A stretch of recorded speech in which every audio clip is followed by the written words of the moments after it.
제가 이 시간에 부활의 증거라는 제목으로 말씀을 전할 텐데요.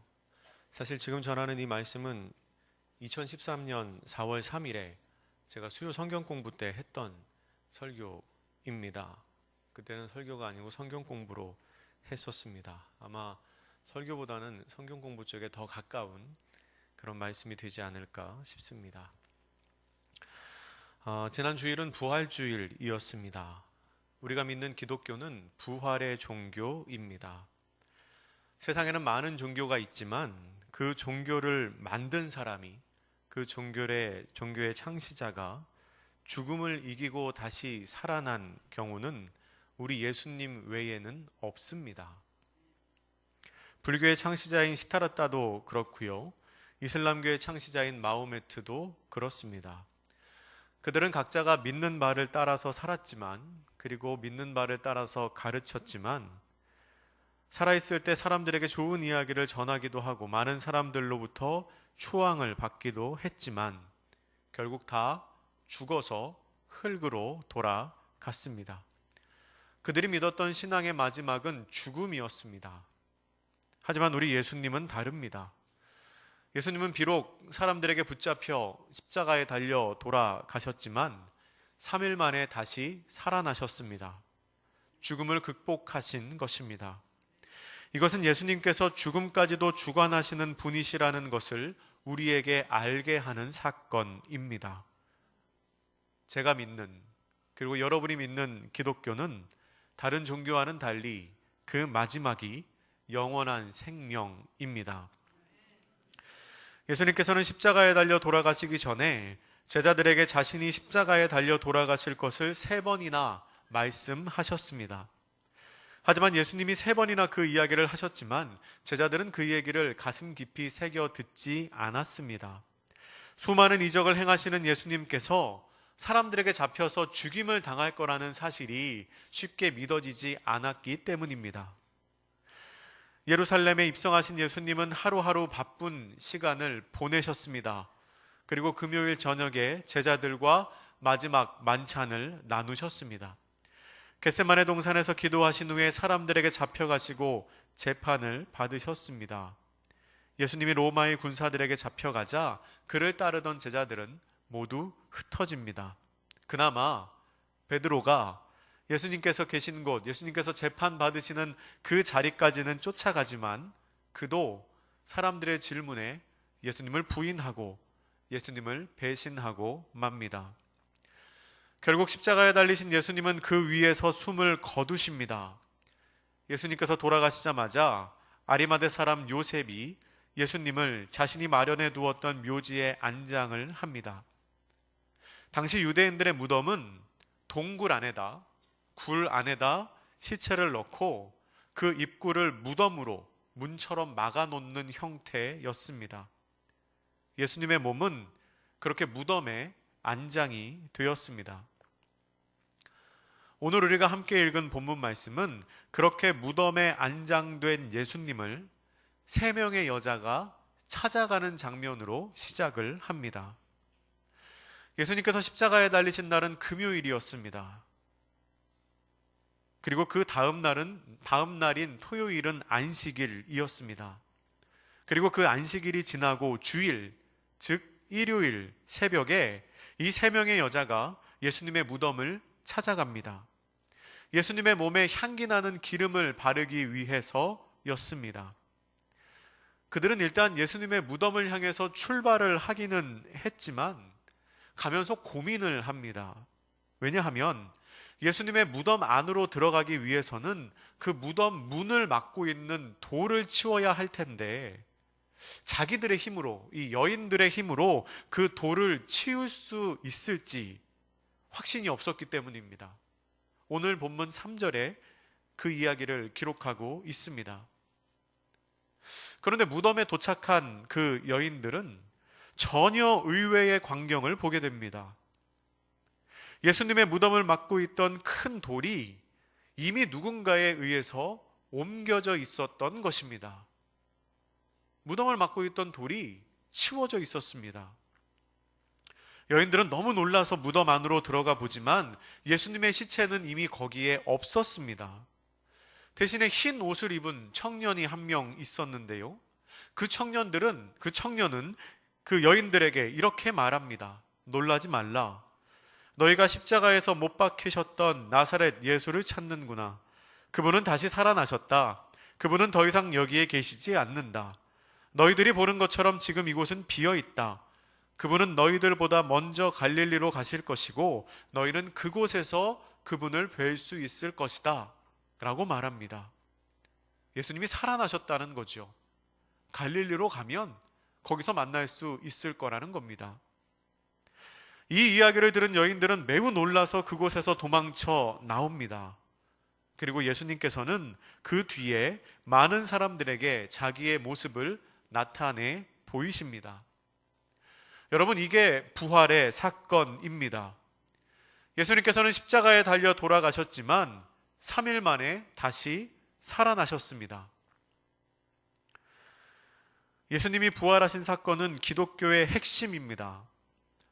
이 사건은 가장 놀라운 사건이면서 또한 상대적으로 가장 믿기 어려운 사건이기도 합니다.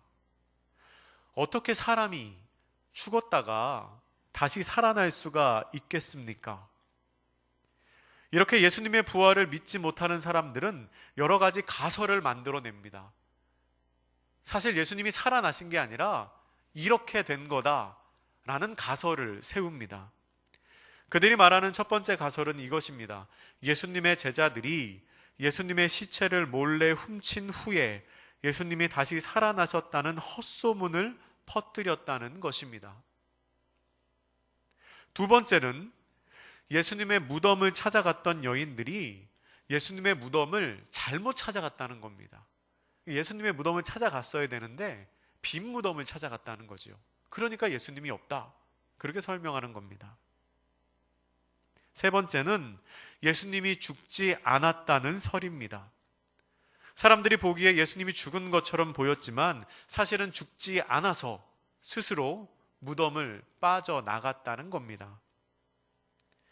여러분, 그런데 이 모든 주장은 다 잘못된 주장입니다. 그러한 주장들은 성경을 믿지 못하는 사람들이 만들어낸 터무니없는 가설일 뿐 사실이 아닙니다. 조금 전에 말씀드린 그 가설들에 대한 반박을 제가 성경 속에서 찾아보도록 하겠습니다. 예수님의 제자들이 예수님의 시체를 훔쳐갔다는 설명은 언뜻 보기에 일리가 있는 것처럼 들립니다. 아, 그럴 수 있겠다. 예수님이 살아나신다고 했으니까 제자들이 예수님의 시체를 훔쳐가고 살아나셨다고 거짓말할 수도 있겠다라고 생각할 수도 있지요. 그런데 여러분, 성경은 이미 그것에 대한 증언을 하고 있습니다.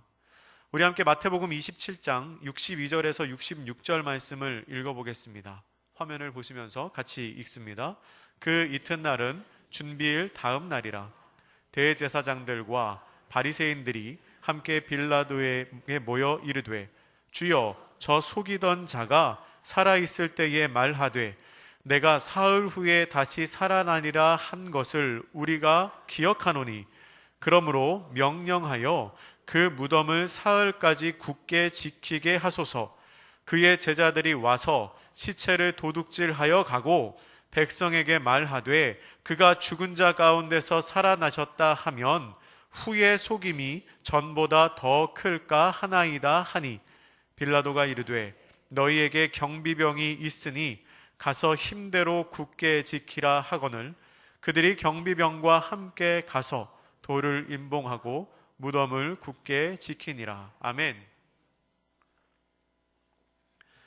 여러분, 우리가 지금 읽은 것처럼 당시 사람들은 예수님께서 돌아가셨다가 3일 만에 다시 살아난다고 했던 그 얘기를 이미 알고 있었습니다.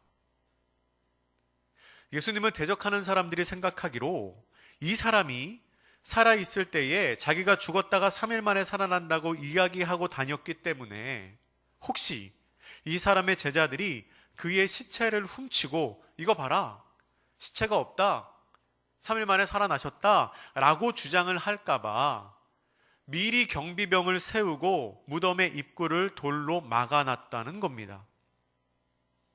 그들은 이미 제자들이 예수님의 시체를 훔쳐갈까봐 만반의 준비를 하고 있었습니다. 그런데 제자들이, 그것도 여러분 기억하시죠? 예수님 십자가에 달렸을 때 다 뿔뿔이 도망갔던 제자들입니다. 무서워서 도망갔던 제자들입니다. 그 제자들이 어떻게 예수님의 시체를 훔칠 수 있었겠습니까? 로마의 군대가 지키는 그 무덤을 열고 어떻게 예수님의 시체를 훔쳤겠습니까? 그건 불가능한 일입니다. 두 번째 가설은 여인들의 예수님의 무덤을 잘못 찾았다는 것입니다. 그 주장은 누가복음 23장 55절과 56절을 보면 전혀 가능성이 없는 이야기라는 것을 우리가 알 수 있습니다. 이 말씀도 같이 읽습니다. 갈릴리에서 그의 시체를 어떻게 두었는지를 보고 돌아가 향품과 향유를 준비하더라. 아멘. 이 본문은 주일 새벽에 향품을 싸서 예수님의 무덤을 찾았던 여인들이 그 전전날, 그러니까 예수님께서 무덤에 들어가시던 그날, 예수님이 어떻게 무덤에 들어가시는지를 다 본 사람들이라는 것을 말해줍니다. 예수님께서 무덤에 안장되시는 것을 다 보고 그 돌아가신 예수님을 위해서 향품을 준비했던 여인들입니다. 게다가 한 명도 아니고 3명입니다. 그런데 그 3명의 여인들이, 그 충격적인 경험을 했던 여인들이 어떻게 동시에 예수님의 무덤을 서로 다 다르게 찾았겠습니까? 그럴 가능성은 거의 없습니다. 세 번째는 예수님이 죽지 않았다는 설인데요, 이것 또한 잘못된 주장입니다.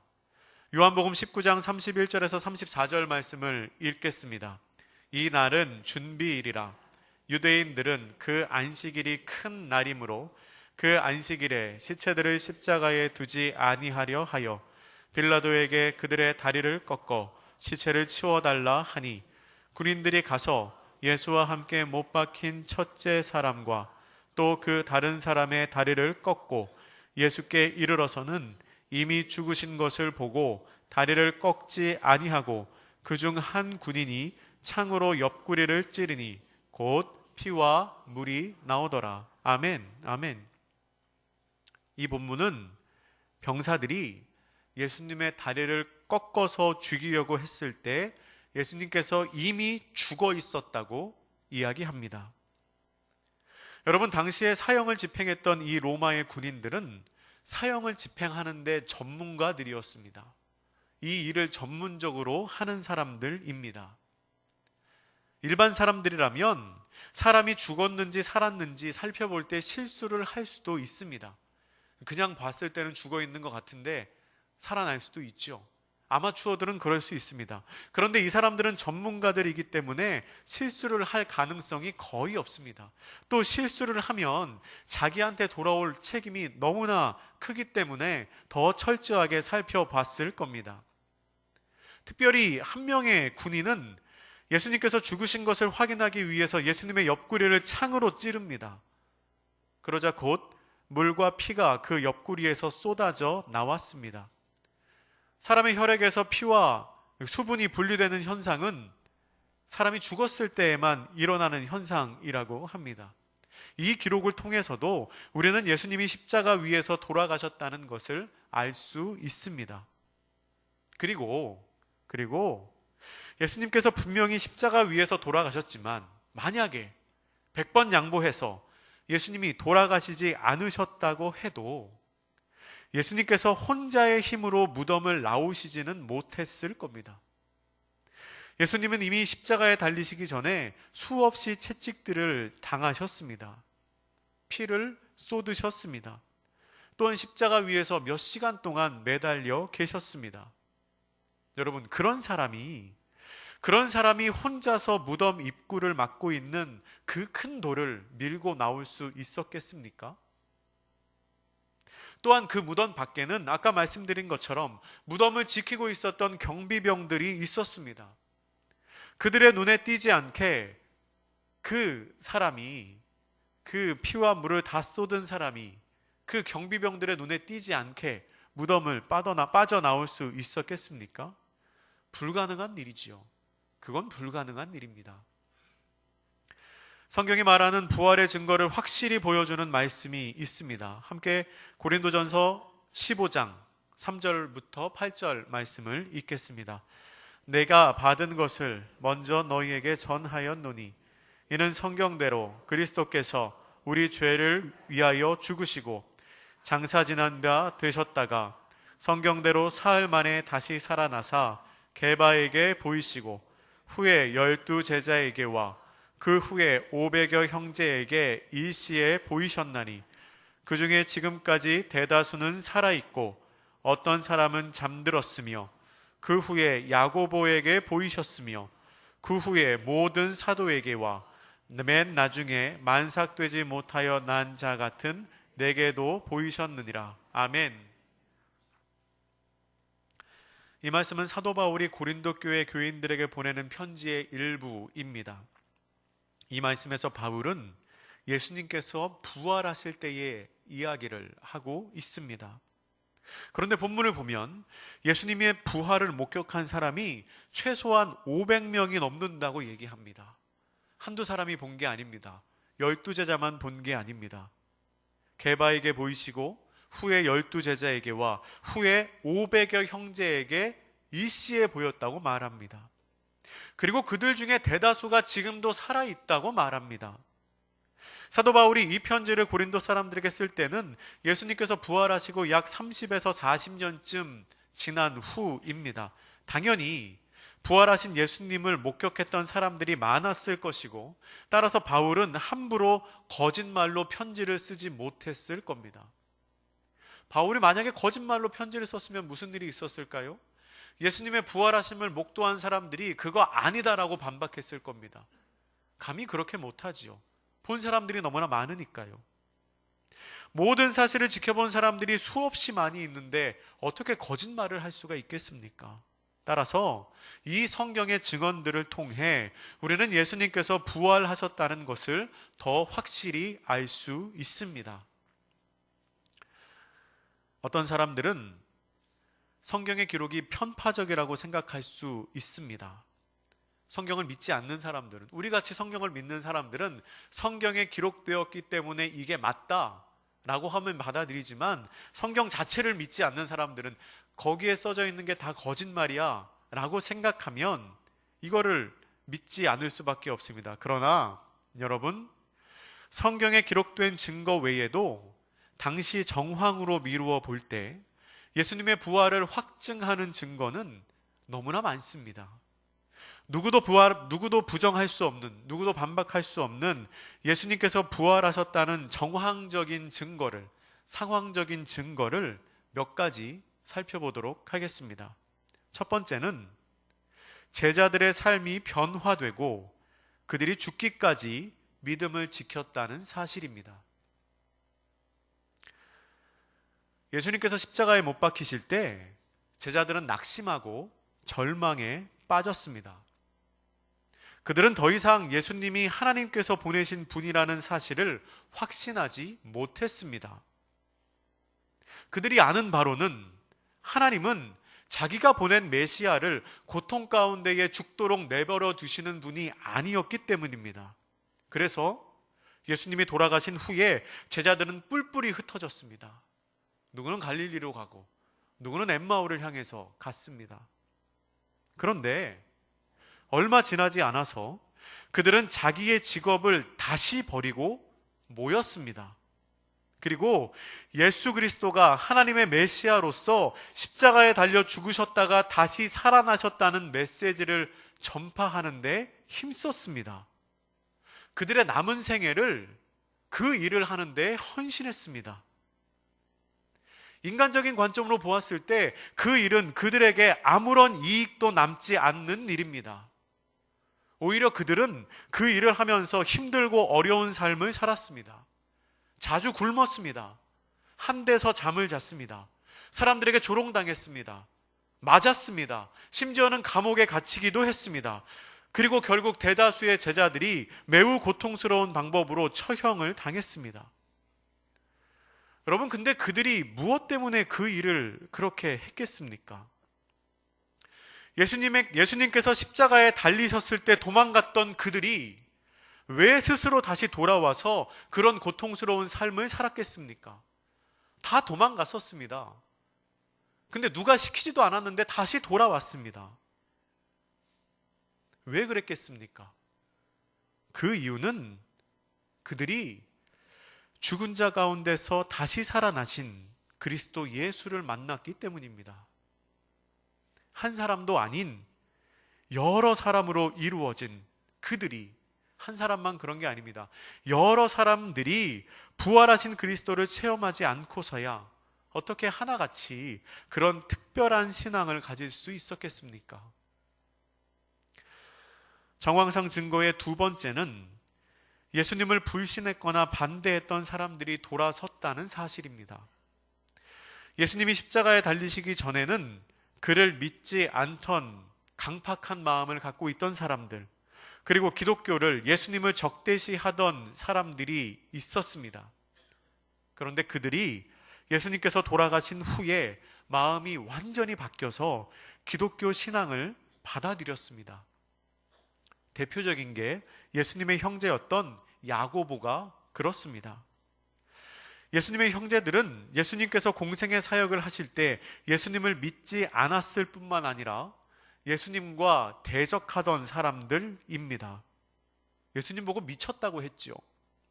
그러나 그 후에 부활하신 예수님을 만난 야고보는 초대교회의 지도자가 됩니다. 그뿐만 아니라 역사가 요세푸스에 의하면 야고보는 자기의 믿음을 지키기 위해서 돌에 맞아서 순교를 합니다. 무엇이 그로 하여금 이렇게 변화되게 만들었을까요? 바울은 부활하신 예수님이 그에게 나타났다고 말합니다. 우리가 아까 읽은 고린도전서 15장 말씀에 분명히 기록되어 있습니다. 야고보에게 나타났다고. 그 이외에 다른 것을 찾을 수가 없습니다. 다른 말로 야고보의 변화를 설명할 수 없습니다. 후에 바울이 된 사울은 어떻습니까? 그는 바리새인이었기 때문에 유대인들의 전통을 깨뜨리는 것을 증오하는 사람이었습니다. 그가 보기에 예수님과 그를 따르는 사람들은 더할 나위 없는 이단이었습니다. 자신들의 믿음의 전통을 깨뜨리는 아주 악한 세력들이었습니다. 그래서 이 사울은 기회만 되면 기독교인들을 잡아들이는 것을 자기의 사명으로 알던 사람입니다. 그런 사울이 기독교를 인정하는 수준을 넘어서서 그것을 전파하는 데에 가장 힘을 쏟는 사람이 되었습니다. 어떻게 이런 일이 일어날 수 있겠습니까? 그가 부활하신 예수님을 만났기 때문입니다.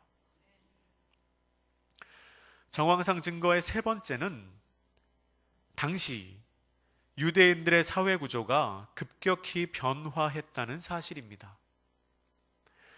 이 내용을 잘 이해하기 위해서는 설명이 좀 필요합니다. 예수님 당시의 유대인들은 바벨론, 아시리아, 페르시아, 그리스, 그리고 로마에 의해서 약 700년 동안 박해를 받아오고 있었습니다. 자기들의 나라가 없습니다.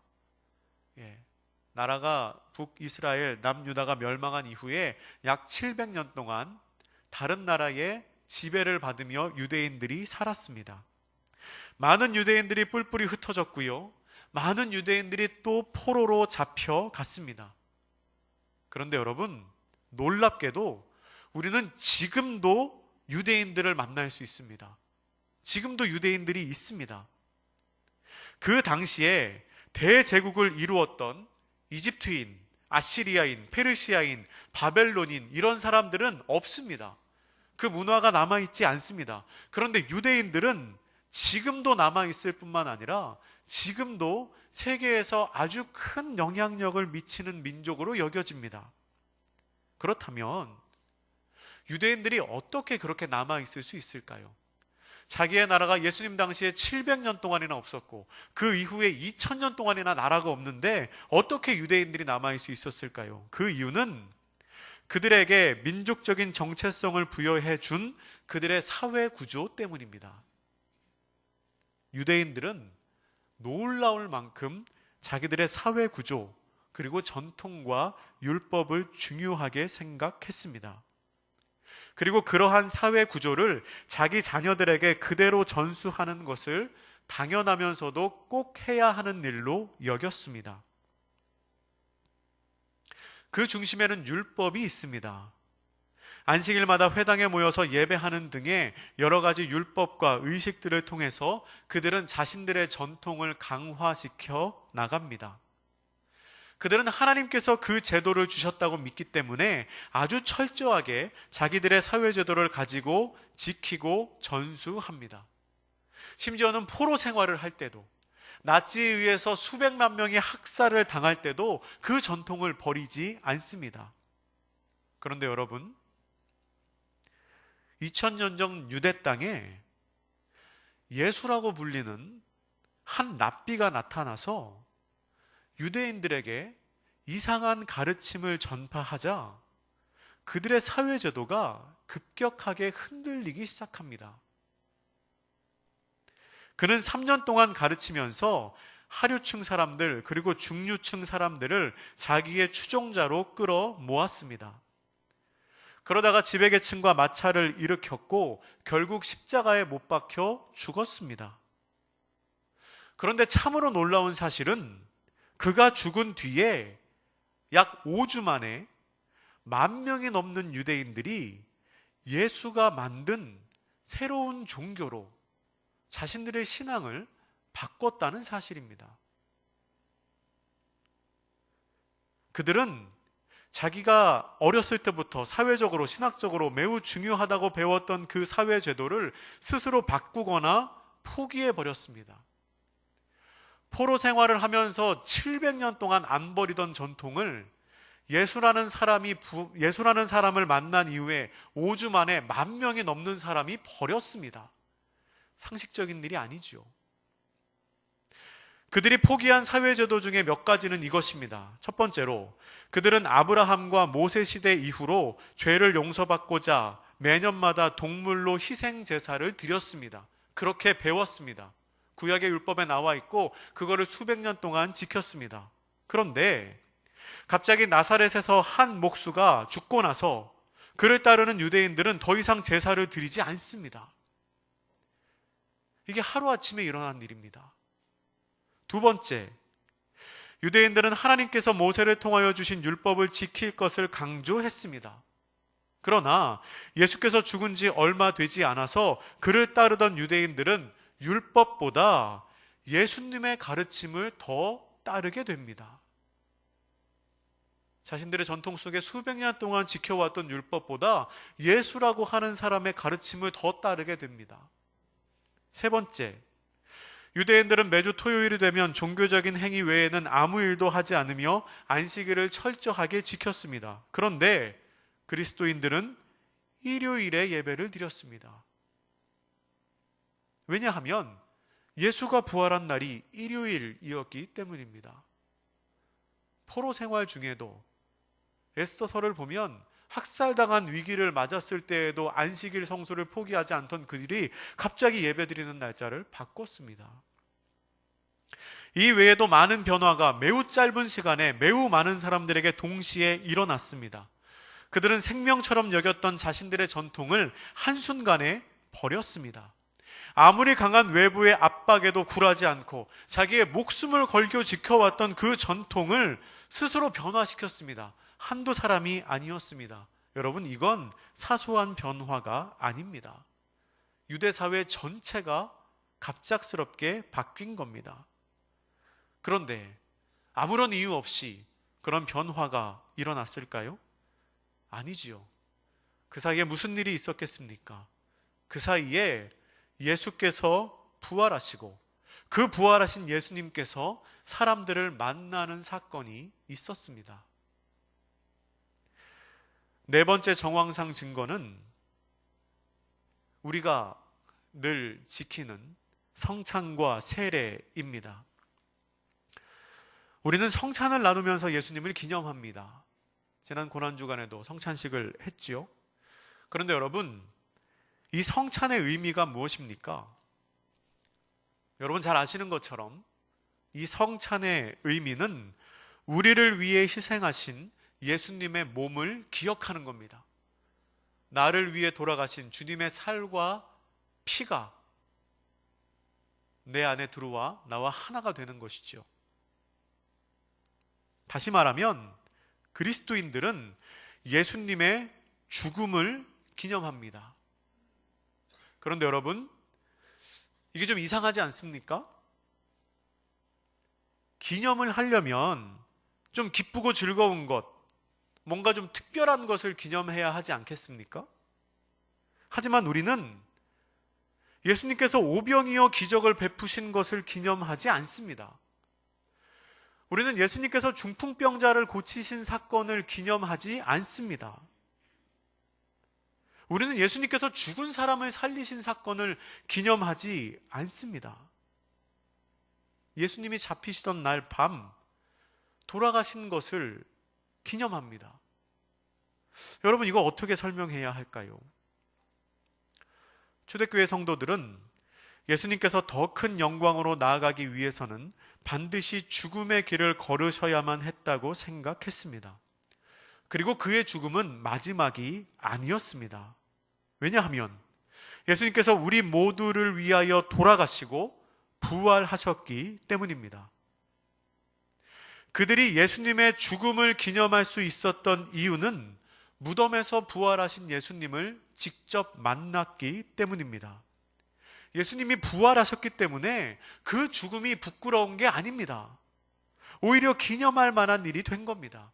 만약에 예수님이 돌아가시고 다시 살아나지 않으셨다면 예수님의 죽음은 부끄러운 죽음, 세상으로 말미암은 패배로 여겨졌을 것입니다. 그러나 그가 돌아가셨다가 3일 만에 다시 살아나셨기에 우리는 그것을 부끄러워하지 않습니다. 세례도 마찬가지입니다. 세례 또한 죽음을 기념하는 의식입니다. 물속으로 들어가는 것은 예수님의 죽음을 기념하고 물속에서 나오는 것은 예수님의 부활을 상징합니다. 그런 것처럼 우리도 물속으로 들어갈 때 내가 죽고 나올 때에 새로운 내가 살아난다는 그 부활을 기념하며 우리가 세례식을 집례하는 것입니다. 정황상 증거의 5번째는 교회의 출현입니다. 교회가 생겨난 것은 예수님께서 돌아가신 직후였습니다. 그리고 그렇게 교회는 생겨난 지 채 20년도 안 되어 로마의 황실까지 들어갔을 정도로 급격하게 성장을 했습니다. 예수님께서 부활하시지 않았다면 일어나기 어려운 일입니다. 지금 제가 말씀드린 5가지 사실은 역사적으로 보았을 때 틀림이 없는 진실입니다. 이거는 역사가 인정하는 사실입니다. 자기들의 신앙을 위하여 죽음을 두려워하지 않았던 제자들, 그리고 야고보나 사울 같은 회의론자들이 완전히 삶이 뒤바뀐 것, 유대인들이 수세기 동안 오랫동안 아주 소중하게 간직했던 그 사회 제도들이 혁명적으로 변화된 사건, 그리고 예수님의 죽음을 기념하는 성찬과 세례, 그리고 교회의 출현과 성장은 역사가 인정하는 사실입니다. 그리고 우리는 그것들을 통하여 어떻게 그런 일이 생겼는가라는 답을 예수님의 부활에서밖에 찾을 수 없습니다. 만약에 어떤 사람이 부활이 없다고 이야기를 한다면 이 모든 주장에 논리적으로 반박을 할 수 있어야 할 겁니다. 그런데 여러분, 여기서 끝이 아닙니다. 아직 한 가지가 더 남았습니다. 결정적이고도 확실한 증거가 아직 남았습니다. 그것은 바로 저와 여러분입니다. 여러분, 우리가 주님을 만나지 않았습니까? 저와 여러분이 주님을 만나지 않았습니까? 부활의 가장 확실한 증거는 부활하신 그리스도를 만나는 사건이 지금도 계속해서 일어나고 있다는 사실입니다. 배운 사람과 못 배운 사람, 부자와 가난한 자, 남자와 여자, 그리고 나이와 문화에 상관없이 수많은 사람들이 지금도 부활하신 그리스도를 만나고 있습니다.